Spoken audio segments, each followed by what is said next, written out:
de l'hiver. Dans l'horizon d'hiver, vaste, uniforme et vide, le ciel était d'azur, l'air paisible et limpide. La neige étincelait sur le sol et les arbres, en cristaux infinis, plus blancs que ceux des marbres, qui viennent d'être ouverts par le choc du marteau. Nul cri, nul bruit de vent, de ramure, ni d'eau. Un immense silence avait empli l'espace.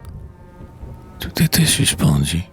Tout ce qui vit et passe, bouge, chante, frémit, s'inquiète, désire, comme les mouvements aux veines du porphyre semblaient être fixés pour le repos final, dans un indestructible et lucide cristal. Mais que tout était beau, les forfaits de la vie, les douleurs dont jamais elle n'était assouvie, son exécrable jeu de poursuite et de crainte, la rumeur de combat dont la terre était étreinte. Tout le mauvais effort semblait être arrêté, sous ce ciel pur et froid comme l'éternité.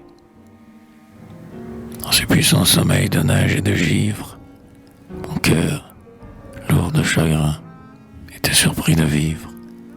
Cette impassible paix, semblable à la sagesse du monde, lui faisait sentir plus sa détresse, car seul il palpitait et pensait souffrir seul, dans cet universel et glorieux linceul.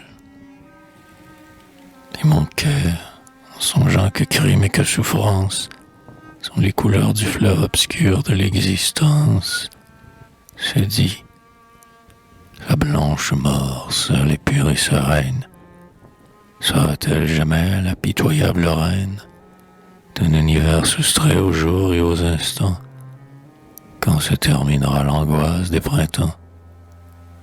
Mais, par-dessus le front blême d'une colline, dans la clarté de l'air, si froide et cristalline, que des pleurs n'auraient pu naître en sa sécheresse, montant comme un présage et comme une promesse, et s'emparant du ciel pour son éclat accru, le grand globe gelé de la lune apparut.